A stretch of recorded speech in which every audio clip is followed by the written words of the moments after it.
당시 여성들이 뭐 일반 양반집 여성들을 제외한다면 일반 여성이라고 하는 거는요 정말 가난하고 무지하고 뭐 정말 가장 사회의 밑바닥 층이 여성이라는 이게 계층적 의미가 아닌데도 불구하고 여성은 사회의 가장 밑바닥 계층이 아닌가 이렇게 여기는 정도로 다른 여러 지역도 마찬가지지만 충청도가 더욱더 심했다라는 그런 충청도 지역을 보면서 느낌을 받았습니다.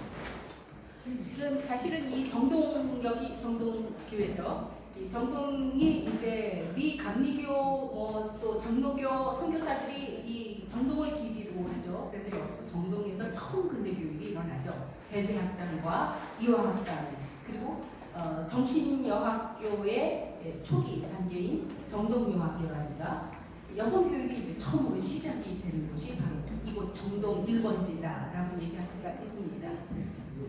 제가 이게 아펜젤러 그 앨범에서 나오는 건데요. 여기서 보면 정동교회에서 예배를 보는 모습이에요. 가운데 병풍이에요. 잘 안 보이죠? 병풍이 쳐 있는 거예요. 남녀의 자리가 부분이 이렇게 있습니다. 근데 이 단계는 굉장히 발전한 단계예요. 아예 교회를 못 나오게 했어요. 그래서 충청도에 선교사들이 가가지고 이제 샤프 선교사 부부가 충청도에 자리 잡은 게 이제 1904년인데요. 여기 1904년에 자리 잡아가지고는 맨 남자들만 있는 거예요. 그래서 왜 여자들을 안 데리고 오느냐 했더니 여자는 필요 없다는 거예요. 여자는 교회에 나올 필요가 없다라고. 그 내외의 간섭이라는 것이 대단했어요. 사실은 우리나라에 여성 선교사가 많이 오게 되는데요.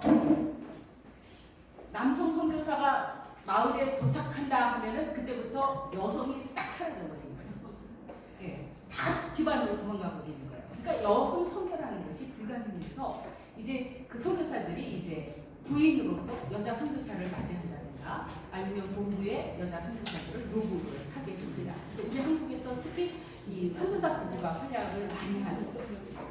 맥내 선교사라든가 이런 분들 함흥 지역을 중심으로 해서 선교했던 사람들, 또 그 지역이나 시베리아에서 포교 활동을 했었던 캐나다 그 장로교죠. 이제 그런 사람들도 대부분 이제 부부가 같이 와서 선교를 하게 되죠. 여성들이 주로 여자 교육을 받게 됩니다. 그 여자 교육이라는 건 다른 게 아니죠. 바로 성경 공부를 시작하게 됩니다. 이렇게 교육은 남자에게서 독점이 됐어요. 한성외국어학교 여학생 단 한 명도 없었죠. 그리고 종로 YMCA에서 신교육이 이루어졌을 때 여성들은 없었습니다. 뭐 일제의 그 사실은 병합되고 나서 고통학교도요. 여자 고통학교는 정말 드물었어요.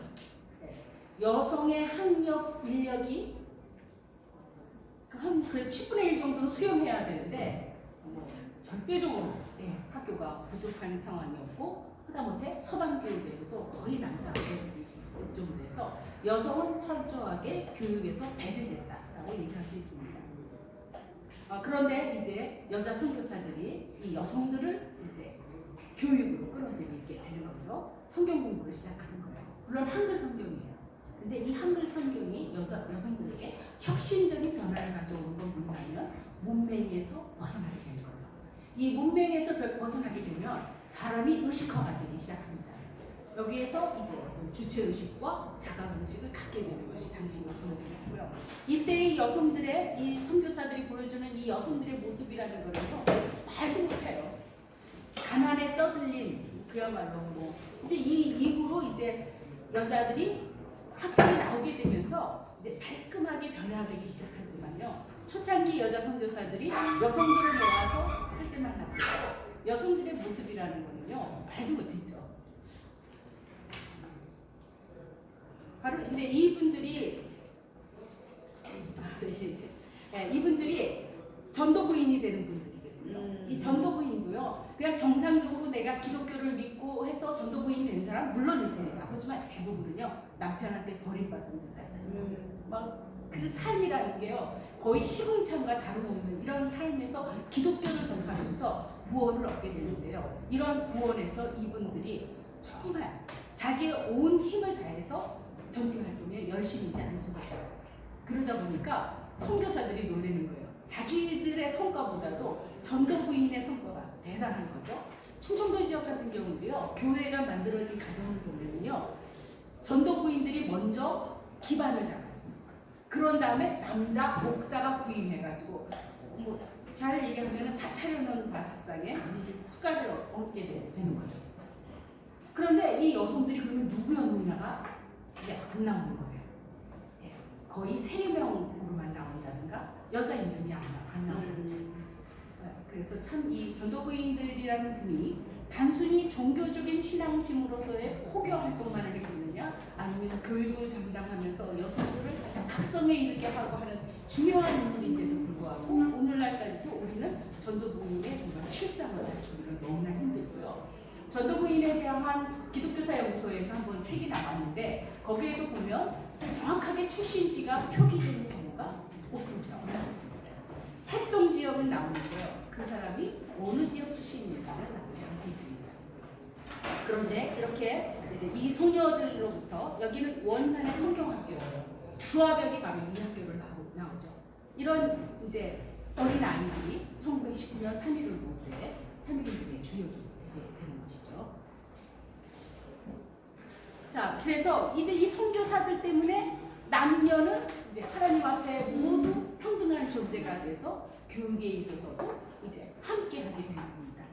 매배가 이제는 아니죠. 이제는 교실에서 한 교실에서 공부를 했고요. 그리고 이제 이 정동여학교, 이제 정신여학교에 나중에 정신여학교는 이제 정동을 떠나게 되지만 어쨌든 이 학교의 초기 모습을 보니까요. 교과 과정이 이 헤이든 선생이나 도티 선생이 자기가 미국에서 배웠었던 교과 과정을 그대로 가르쳤다라는 것을 봤을 때 이 교육의 수준이 얼마나 높겠는가 이런 걸 알 수 있고요. 이렇게 될 수 있었던 것은 이 여성 교사들이 어떤 각성이 있었냐면 처음에 한국 여성을 배울 때 마치 무슨 미개인을 대하는 듯한 모습이어서 이런 여성을 우리가 어떻게 가르칠 수 있겠는가 했는데 일주일이 다르고 한 달이 다르면서 이 여성들에게 엄청난 능력을 갖고 있다는 걸 알게 되는 거죠. 뭐 알다시피 우리 여성들의 가장 큰 강점이 뭐죠? 공감 능력과 인내력이잖아요. 네. 너무나 고생을 많이 했어요. 웬만한 고생도 아닌. 네, 그래서 이 여성들이 이런 것으로 빨리 발전을 하게 가는 것이죠. 네, 그래서 이전 주일학교도 압도적으로 남학생은 많지만 그래도 여자 아이들이 교회에서 교육을 받게 됩니다. 여기 이제 이화이죠. 이화야말로 가장 시설이 좋고, 가장 이제 전국적으로도 보면 가장 영민하고 똑똑한 학생들이 선발이 되는 학교죠. 무조건 들어오는 게 아니라 그래서 이 충남 지역에서도 똑똑한 아이들은 이 사이리사 부인이 발탁을 해서 이제 이화로 보내게 됩니다. 예를 들면 이제 사경회를 할 때 성경을 아주 기억력이 아주 우수하다든가. 성경 시험을 봤을 때 1등을 도맡아 한다든가 이러한 여학생들을 이화로 보내게 되는 것이죠.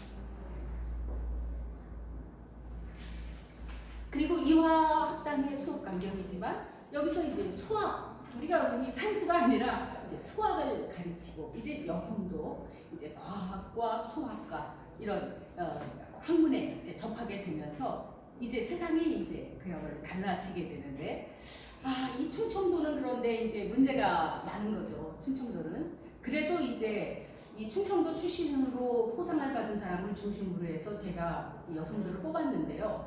사실은 이 여성들이 정말 충청도 여성일까라는 점은 있습니다. 왜냐하면 설이 여러 가지여가지고요. 정확하게 이 여성들의 출신지가 나오지는 않습니다. 근데 유니순도 사실은 이제 충청도 중원 출신으로 이제 돼 있기 때문에 제가 뽑았습니다.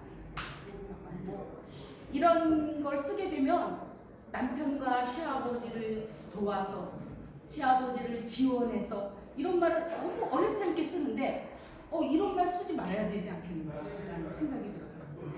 물론 그 집안 때문에 독립운동에 참여했다 하더라도 이 사람들이 그냥 부수적인 존재는 아니었던 것 같습니다. 정말 그 독립운동을 하기에 너무 열심히였고 그래서 뭐 이렇게 안사람 의병가를 만들어서 전달한다든가 그리고 포고문을 만든다든가 그리고 요거는 이제 제가 이제 중국에 가서 찍은 사진인데요.